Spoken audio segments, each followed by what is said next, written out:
하나님의 말씀을 함께 봉독하도록 하겠습니다. 요한복음 14장 25절과 26절을 찾으시기 바랍니다.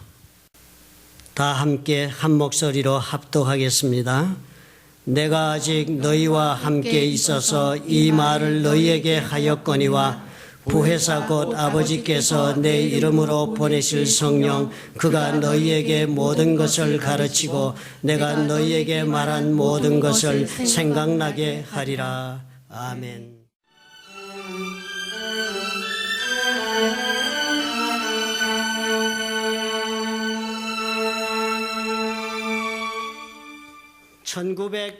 (1960년대) 말이요. 아직 그때 태어나지 않은 분도 계신 것 같은데요. 그때부터 시작해서 한국에요. 그리고 1970년대 이르면서 조용하기만 했던 한국 교회에 소란스러운 바람이 불기 시작했던 것으로 기억이 됩니다. 조용하게 또 거룩하게 찬송 부르고 그리고 또 경건하게 기도하는 그런 교회와는 전혀 다른 모습으로 예배드리는 일단의 새로운 그룹이 발생했기 때문입니다. 찬송가를 불러도 그냥 아름답게 멋있게 그리고 품위를 지키며 부르는 대신에 무슨 행진곡을 부르듯이 그렇게 부르면서 대개의 경우 손뼉을 짝짝 치면서까지 부르는 것 때문에 많은 사람들이 놀라기 시작을 했습니다. 그리고 심지어는 경멸하기도 했습니다. 천박스럽다. 기도하는 것은 또 더 과간이었습니다. 큰 소리로 격정적으로 기도하는 것 들어보지도 못한 그런 음량을 가지고 높은 데시벨로 막 모여서 한 목소리로 그렇게 기도하는 것을 보면서 사람들이 그랬습니다. 무슨 기도를 저렇게 시끄럽게 하나? 하나님이 귀가 먹으셨나? 조용조용해도 다 들으실 텐데 라고 그렇게 말할 정도를 넘어서서 그런 정도를 또한 넘어서서 알아듣지도 못하는 이상한 음절로 열광적으로 기도하는 모습을 보면서 모두가 다 놀랐습니다. 그리고 그랬지요. 광신적이다. 그리고 또 우리는 그런 사람들을 대하면서 냉소적으로 그렇게 바라보았던 시절도 있었습니다. 종전까지의 예배의 형식을 완전히 파괴하고 있는 것처럼 보여지는 그런 모습으로 모여서 찬송도 하고 기도하고 예배드리는 그런 일단의 그룹들을 보면서 기존의 기독교계는 그 당시에 그런 사람들을 이단이라고 정죄하는 일도 서슴지 않았던 그런 역사도 우리 기독교 역사에는 있었습니다.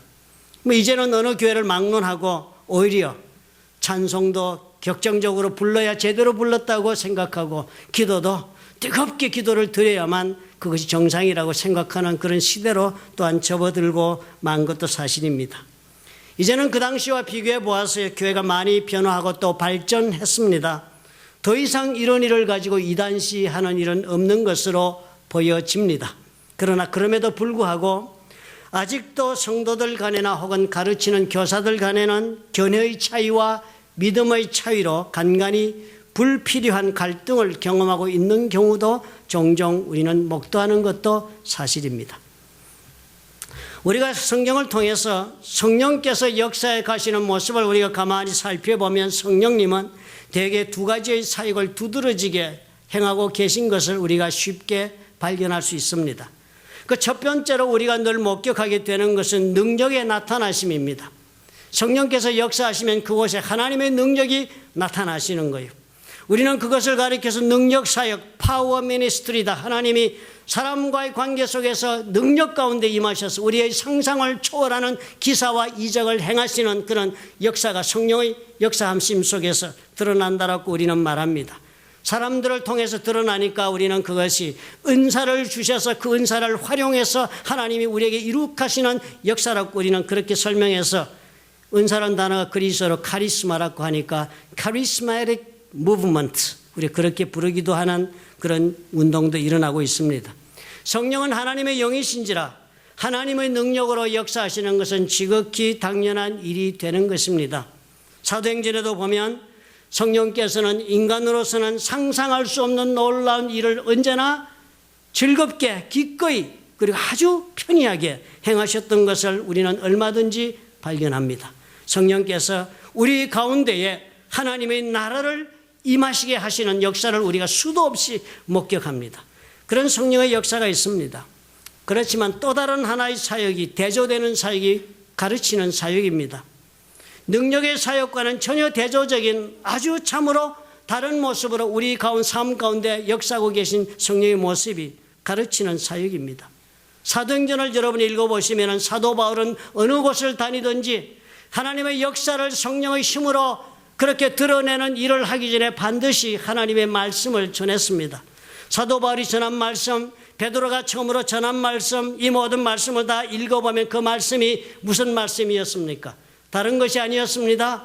천편일률적으로 동일하다 할 정도의 아주 정확성을 가지고 반복되는 메시지를 전했습니다. 예수님이 누구신가? 예수님은 그래서 무엇을 하셨던가? 그리고 그래서 예수님께서 하신 일 때문에 지금 우리에게는 무슨 일이 일어났는가? 그래서 그런 예수를 믿으면 앞으로 우리 삶 가운데는 어떤 일이 일어날 수 있는가를 가르치는 말씀의 사역이 선행됐습니다.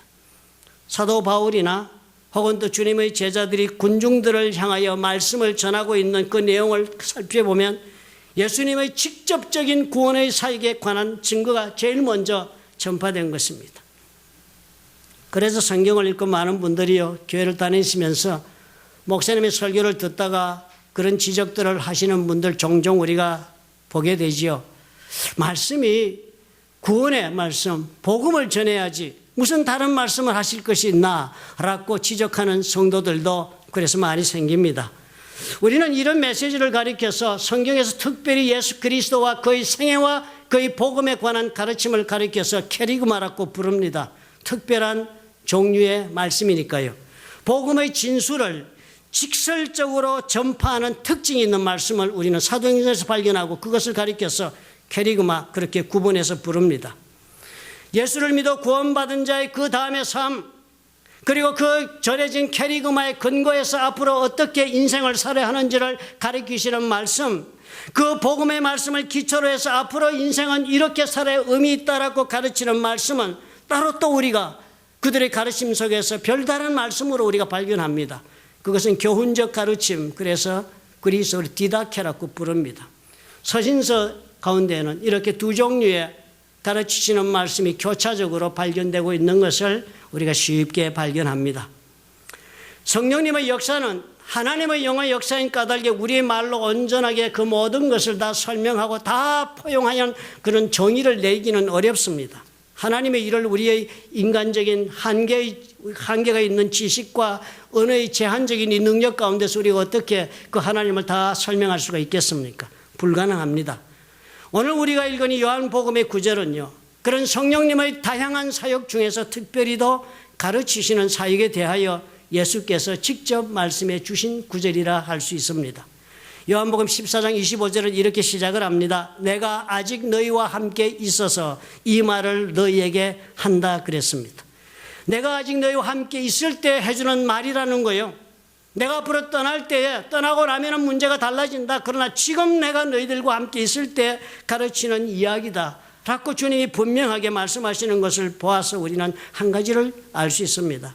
예수님과 함께 있을 때와 또 그렇지 못할 때가 분명하게 차이가 있을 것을 우리 주님은 알고 계신다 하는 것입니다. 주님은 제자들을 때 그것을 알고 계셨습니다. 나와 함께 있을 때 너희들이 살아가는 삶의 모습과 내가 너희들을 떠난 다음에 홀로 너희들이 남았을 때 너희들이 취하는 삶의 태도는 얼마든지 다를 수 있다. 그러므로 내가 너희들과 함께 있을 때에 이 말을, 이 모든 것을 하고자 한다라고 주신 말씀인 것입니다. 예수께서 가르치신 말씀이 어디 한두 가지였습니까? 3년 반 동안 주님이 가르치시고 싶은 모든 말씀을 다 가르치셨습니다. 예수께서 가르치신 말씀이 그렇게 모든 것을 다 포용할 수 있도록 가르치셨다 할지라도 듣는 사람인 제자들은 그 모든 것을 자신의 능력 속에서 제대로 다 이해한다는 것은 거진 불가능한 일이었습니다. 평생 처음 들어본 말씀들이었으니까요. 또 그들은 전혀 자신들의 기대치와는 다른 말씀을 들었기 때문입니다. 메시아가 장차 오실 우리 메시아가 우리를 구원하실 하나님이 보내신 메시아가 어떻게 섬기는 종으로 죽어야 한다고 가르치시는 그 말씀을 이해하고 받아들일 수가 있겠습니까? 믿음과는 전혀 상반되는 가르침을 주시는데요. 무슨 말인지를 이해 못한 채 들었고 그리고 배운 이 사람들입니다. 그런 제자들이니까요. 앞으로 홀로 남으면 당연히 그 말씀대로 그대로 굳건히 서서 주님 당부하신 대로 그렇게 살아나간다는 것은 거진 불가능하다는 것이 너무나 분명한 것입니다. 실제로 그런 결과가 그들 삶 속에 발생하지 않았습니까? 예수님을 믿어서 자신의 모든 것을 버린 사람들이요. 우리와는 차원이 달라요. 자신의 삶을 다 버리고 주님을 24시간 따라다니면서 자신의 삶을 드리며 살았던 그런 사람들이요. 그래서 자신들은 모든 것을 포기하고 자신의 모든 소망도 모든 것이 오직 내가 따르는 예수님에게 있다고 믿고 그렇게 생각하고 살아가는 착한 심성의 제자들이라 하지만 그들의 이해력은 한계에 언제나 머물러 있었던 것입니다. 그럴 수밖에 없는 것이지요. 왜냐하면 이제까지 듣지도 못한 이야기, 본 적도 없는 일들을 지금 저들은 겪고 있기 때문입니다. 그 외에 더해서 어쨌습니까? 주님과 함께 하는 날들은 하루도 심심한 날이 없었습니다. 하루도 지루한 날이 없었습니다. 주님과 함께 하는 날들은 언제나 엄청난 능력의 역사를 목도하고 체험하며 살아가는 그런 날이었습니다. 그러니까요, 그 위력에 압도된 삶을 살았습니다. 생각할 여유도 없이 능력에 사로잡혀서 감격 속에서 매일매일 살던 사람들이었습니다. 그런데요, 그렇게 하시다가 예수께서 이제 손을 탁 놓고 떠나가 버리시면 어떤 일들이 저들 가운데 벌어질지는 예측을 불허했을 것입니다. 마치도 어린아이가 시장 바닥에서 어머니 손을 잡고 많은 사람들 속을 걸어가다가 그동안 그렇게 붙잡고 걸어가던 엄마의 손을 놓쳐버리게 되면은 그 아이에게는 그 순간 찾아오는 패닉, 공황 상태, 이런 것들이 바로 아마 제자들에게 닥쳐올 그런 심리적 상황이었을 것입니다. 사실 제자들이 그런 반응을 여실히 보여주지 않았습니까? 베드로요, 그 당당하던 그 믿음의 사람이요, 일순간에 겁쟁이가 되어서 전혀 베드로답지 못한 행동을 하면서 예수님 부인하고 말았던 것입니다. 다른 제자들도 또한 동일했어요. 엄청난 소용돌이를 겪고 나중에는 모여서는 빈 방에 서로 모여들어 문을 걸어 잠그고 그 안에서 들여박혀 앉아서 두려워 떨고 그리고 아무 생각도 없이 꿈도 없이 주저앉는 사람들이 되고 말았습니다. 그들이 보여준 그런 모습들과 마찬가지로 우리가 아무리 예수를 믿는다 하지만 홀로 우리가 버려졌다 하는 생각이 들게 되면 우리 누구도 내 자신의 믿음을 지킬 수 있다고 장담할 수 있는 사람은 아무도 없을 것입니다. 우리가 보통의 때에는 신앙도 잘 지켜나가지요. 믿음의 말씀을 하며 살아나가기도 어렵지 않지요. 그렇지만 예상하지 못한 위기를 맞게 되고요, 급작스러운 일을 당하게 되고, 그리고 그렇게 되고 내가 정말 이해할 수 없는 일들이 나의 삶에 기다리고 다가오고 나를 덮치고 있으면요, 자기 자신이 제대로 믿음을 유지하며 자력으로 삶을 이어나간다는 보장은 그 누구에게도 없는 것입니다. 그래서 요한복음을 적은 사도 요한은 특별히 예수 그리스도의 이 말씀을 먼저 전해주는 것입니다. 그 내용이 이렇게 전개됩니다. 보혜사 곧 아버지께서 내 이름으로 보내실 성령, 그가 너희에게 모든 것을 가르치시고 내가 너희에게 말한 모든 것을 생각나게 하리라 그랬습니다. 예수님의 첫 번째 말씀이 우리가 성령으로부터 특별히 배울 것이 있다고 말씀하시는 것입니다. 그가 너희에게 모든 것을 가르치신다, 그 말씀은요, 우리가 아무리 말씀을 배워 알고 있다 할지도 성령께서 가르쳐 주셔야 할 부분이 있다고 지금 말씀하시는 것입니다. 성령께서 많이 가르쳐 주실 수 있는 부분이 우리가 하나님의 말씀을 배우는 가운데 특별히 있다. 그러므로 성령께서 이제 오셔서 내가 가르쳐 준 이 말 가운데서 성령께서 특별히 더 가르쳐 줄 부분을 가르치실 것이다. 예수님은 어떻게 가르치셨습니까? 그 당시에 예수님은 이루말로 다 할 수 없는 귀한 말씀을 세상 최고의 선생이 되시는 분께서 직접 현장 실습을 겸하여 가며 가르치신 말씀이 예수님의 가르침이었습니다. 그런데요, 그런 예수께서 분명하게 말씀하시는 것이 이제 내가 아버지께 부탁해서 내 이름으로 보내주실 그 성령께서 이제 너희들에게 오시면 그분이 너희들에게 모든 것을 가르쳐 주실 것이다 하는 것입니다. 예수께서 가르치지 않은 것이 있어서 말씀하신 것이 아니지요. 예수께서 모든 것을 가르치셨다 할지라도 제자들 그 말씀 들어서 알고 있었을 것입니다. 그런데 그 말씀은 알아들었지만 그 말씀이 도대체 무엇을 의미하고 있는지를 전혀 깨닫지도 못했다는 것입니다. 안다는 것과 깨닫는 것은 또 다른 차원의 문제인 것입니다. 예수께서 가르치신 말씀과 예수님은 어떤 관계와 그 말씀이 예수님과 어떤 관계가 있는지를 우리는 깨닫지도 못하고 아마 그 말씀의 뜻 이해하지도 못한 채로 우리는 안다고 생각하는 그런 과오 속에 우리가 머무를 수도 있는 것입니다. 그래서 예수께서 하나님께 당부를 하신 것입니다. 이제 내가 떠나가니까 성령을 보내주셔서 성령께서 직접 가르쳐 깨닫게 해달라고 하나님께 당부하신 것입니다. 예수께서 가르치시고 성령께서는 깨달아 알게 해주시는 역할을 감당하십니다. 요한복음 20장 1절부터 8절에 보면 그런 이야기가 적나라하게 현실에서 증거되고 있습니다. 안식일날 아침에 무덤을 찾아 막달라 마리아가 올라갔습니다. 무덤을 찾아가 보니 무덤이 비어있는 것을 발견하고 너무나 놀라서 제자들에게 주님이 사랑하시는 제자와 베드로에게 이야기를 전했습니다. 누군가가 무덤에서 주님의 시신을 옮겨갔다. 무덤이 비어있다라고 전하자 베드로와 요한이 달려 올라갔습니다. 그리고서 그 무덤에 들어가 보니까 세마포는 접혀있고 머리를 산 두건은 따로 놓여있고 들어가 보니까 주님이 없었습니다. 그래서 20장 8절에 이렇게 적었습니다. 그때에야 무덤에 먼저 갔던 그 다른 제자도 들어가 보고 믿더라. 이 믿었다는 말씀은 주님이 지금 무덤에 계시지 않다는 것을 그 막달라 마리아의 이야기를 그때서야 믿게 되었다는 믿는다는 뜻이었습니다. 그러니까 20장 9절에 이렇게 연이어서 이 사람들의 상태에 관해서 이렇게 성경이 부연한 설명을 적었습니다. 그들은 믿더라 들어가 보고 믿더라 한 다음에 9절에 이렇게 적었어요. 그들은 베드로와 요한을 얘기합니다. 그들은 성경에 그가 죽은 자 가운데서 다시 살아나야 하리라 하신 말씀을 아직 알지 못하더라. 들었는데도요. 주님께 들어서 그들은 분명히 기억도 하고 있을 텐데요. 그것을 알지 못하더라.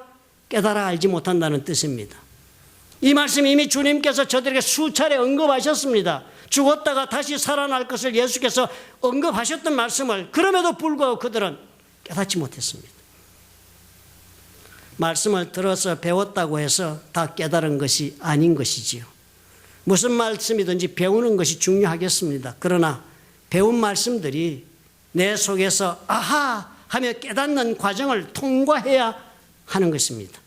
깨달음이 없는 말씀은 배워서 알고 있다 할지라도 지식의 수준에 머무른 것 이상이 되지 못합니다. 지식의 수준에 머물리지 않고 그 말씀이 살아서 운동력이 있어서 내 영혼에 역사하는 힘을 발휘하는 말씀이 되게 하시려면 깨달음이 따라와야 합니다. 깨달음이 없이 많은 지식을 소유한 것으로서는 우리는 어떤 하나님의 능력도 말씀으로 인하여 경험하지는 못할 것입니다. 예수님의 말씀이 성경에 기록되어 있지 않아요. 그런데요, 많은 사람들은 이 성경을 하나님의 말씀이라고 보지 않습니다. 사람의 말 이상으로 생각하지 않는 많은 분들도 있지요. 이런 분들에게는 성령께서 더 이상 무엇을 가르쳐 주실 근거가 없겠습니다. 성령을 하나님의 말씀, 예수 그리스도의 말씀으로 믿는 사람 가운데에도 그럼에도 불구하고 성령의 도우심을 거부하는 사람들이 수도 없다 하는 것입니다. 이 성령의 도움심이 없이도 나는 얼마든지 말씀을 깨닫고 나는 말씀대로 살 수 있다고 생각하는 사람들이 수도 없는 것입니다. 성령께서 가르치시는 도움을 받지 못한 채로 잡다고 많은 양의 지식을 흡수하고 자신의 소유로 삼을 수 있을지는 몰라도 그 말씀을 통하여 한마디라도 깨달아 말씀으로 사는 법을 알지 못할 것입니다. 많은 지성인들 가운데 처음으로 믿음의 자리에 들어온 분들이 성경의 말씀을 지식의 대상으로 삼고 연구하여 공부하시는 분들이 수도 없죠. 해박한 성경 지식입니다. 무슨 새로운 발견을 한 것처럼 말씀하는 분들을 우리는 종종 마주대하게 되지요. 성경의 말씀을 문학적으로 아름답게 설명합니다. 그리고 지식적으로 다양하게 해박한 지식으로 문화적으로 역사적으로 비교 종교학적으로 철학적으로 참으로 해박하게 설명해 나가고 있는 것처럼 보여서 우리의 경탄을 자아내게 하는 것처럼 보이지만 아무 쓸모없는 지식의 집합을 넘어가지 못합니다. 살아있는 말씀과는 거리가 먼 것을 우리가 발견하지 않아요? 유튜브에 그런 학자들이 많이 있습니다. 고린도전서 2장 13절에 이렇게 말씀해요. 우리가 이것을 말하거니와 사람의 지혜가 가르친 말로 아니하고 우리 지혜로 말하지 않는다는 거예요. 오직 성령께서 가르친 것으로 한다. 이 바울이 어떤 사람입니까? 고린도서를 전 사람이 학자 중에 학자요.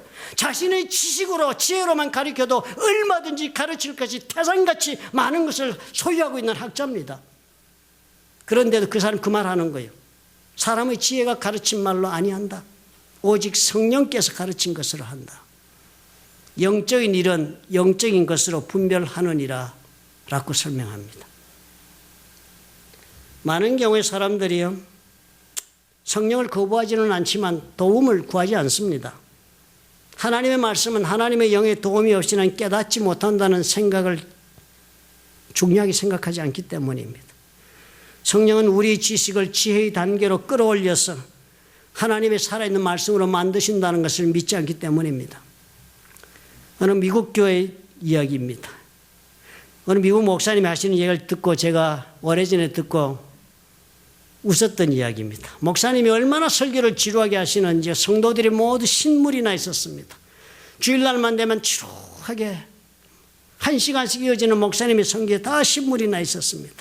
성경 이야기를 하시는 것은 좋은데 아무 감동도 없고 공감도 안 되는 말씀을 듣자니까 고역 중에 고역이었습니다. 그래서 성도님들이 목사님에게 별명을 하나 붙였다고 합니다. 마른 막대기라고 별명을 붙였습니다. 너무 맛이 없는 사람이다. 마른 막대기다. 그랬는데 그렇게 살던 목사님이 어느 날 부흥회를 갔다 오시더니 어디를 갔다 오시더니 사람이 180도로 변한 것입니다. 말씀을 가르치는데 얼마나 열정적으로 그리고 뜨겁게 말씀을 드리고 막 가슴에 공감도 오고 막 놀란 일이 생긴 거, 기도를 하는데도 뜨겁게 해서 막 감동이 넘치고 온 교회가 막 일시적으로 막 그 분위기가 영적으로 변하기 시작했습니다. 이제는 막 말씀이 살아서 감동으로 오고 성도들과 확신에 찬 그런 말씀을 나누는 일이 막 벌어지게 된 거예요. 그러자 성도님들이 말했습니다. 와, 마른 막대기에 불이 붙었다 그랬답니다. 사실 우리 모두도 마찬가지가 될 것입니다. 말씀의 은혜가 우리의 영혼에 불을 붙여서 그래서 살아서 운동력이 넘치게 우리 가운데 운행하실 것입니다. 성령께서 우리로 하여금 말씀을 깨달아 알 수 있도록 그렇게 가르쳐 주시겠다 주님이 알려주십니다. 예수께서 해주신 말씀이에요. 성경에 기록된 그 말씀 우리가 읽을 때에 우리가 읽는 이 말씀이 종이에 적힌 희고 검은 차이만 나는 글이 아니라 우리 심령 속에 아하 하면서 깨달아서 새로운 세계를 향하여 우리의 눈을 들어 바라볼 수 있는 일이 벌어지도록 해 주시겠다고 주님이 약속하신 것입니다. 그러므로 우리는 기꺼이 성령께 배우고자 노력해야 합니다. 성령님께 가르침을 의탁해야 할 것입니다. 내 힘으로 스스로 이해할 수 있다고 생각하신다면 그것이 바로 교만일 것입니다. 교만이란 내가 잘났다고 흔들어대는 것만이 교만이 아니지요. 성령님을 인정하지 않은 채 내 힘으로도 나는 말씀을 알 수 있다 생각하신다면 그분 성령님 앞에서 겸손하다 할 수 없습니다. 하나님이 겸손하지 못한 영혼을 기뻐하지 않으세요. 그러므로 언제나 말씀을 읽고 난 다음 우리는 조용히 묵상하면서 성령께 의지하고 부탁드려야 할 것입니다. 성령님, 저에게 말씀으로 가르쳐 주옵소서. 겸손히 엎드려서 우리가 기다릴 필요가 있는 것입니다. 내가 생각하고 내가 이해하고 있는 것이 중요한 것이 아니라 성령께서 말씀하시는 것이 중요하다는 생각 속에 기다릴 수 있어야 합니다. 그리어스 단어의 말씀이라는 단어는 두 가지 단어가 있습니다. 하나는 로고스, 또 다른 하나는 레마라는 단어가 있습니다. 깨닫지 못하고 우리가 읽고 있고 알고 있는 모든 말씀이 성경에 기록된 창세기서부터 요한계시록까지 적혀있는 이 하나님의 말씀은 다 로고스입니다. 성령께서 이 순간에 나에게 깨달음을 주시고 그래서 그 특별한 의미를 가지고 내 가슴에 다가오는 말씀을 가리켜서 우리는 동일한 말씀이라고 번역하지만 그것은 그리스어로 레마라고 합니다. 오늘 나에게 하나님이 직접 성령으로 내 가슴속에 말씀하시는 그 말씀은 레마가 됩니다. 그러니까요, 우리 주의 성령께 우리가 의지하고 성령님의 깨달음 속에 우리가 우리 자신을 의탁하고 걸어가면요, 말씀을 묵상하고 주께 도움을 구하면 성령께서 그 로고스의 바다 속에서, 바다 시면의 그 로고스 속에서 물고기 한 마리 잡아 올려서 나에게 주시는 것입니다. 오늘 이것을 먹고 양식으로 삼아 살아라고 주시는 물고기 한 마리, 그 말씀이 우리에게 레마가 되시는 것을 여러분 믿으시기 바랍니다. 성령께 의지한 자가 말씀으로 사는 깨달음 속에 걸어갑니다. 두 번째로 주님 말씀하시기를 기억나게 하신답니다. 내가 너희에게 말한 모든 것을 생각나게 하리라 그랬습니다. 생각나게 한다는 단어에는 여러 가지 단어가 많습니다.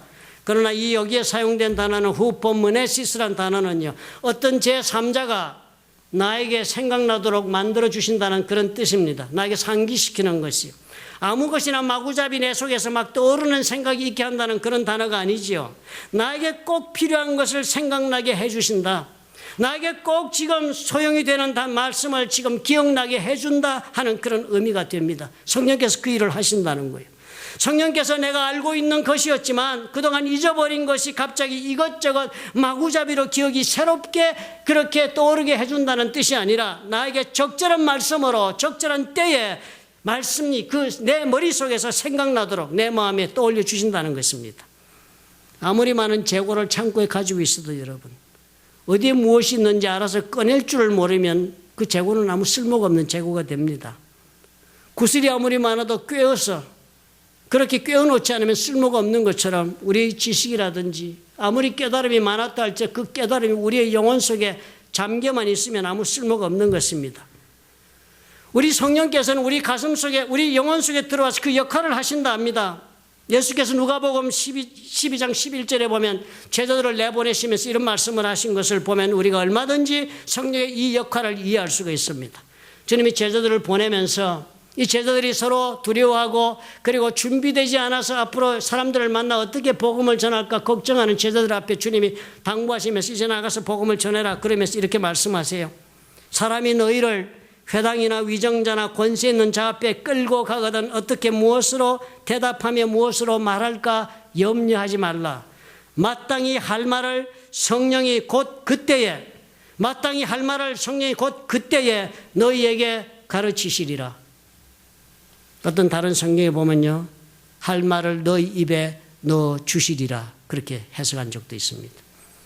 시의 적절한 말, 꼭 하나님께서 하기를 원하시는 말, 꼭 그 필요한 말은 성령께서 우리에게 어떻게 해요?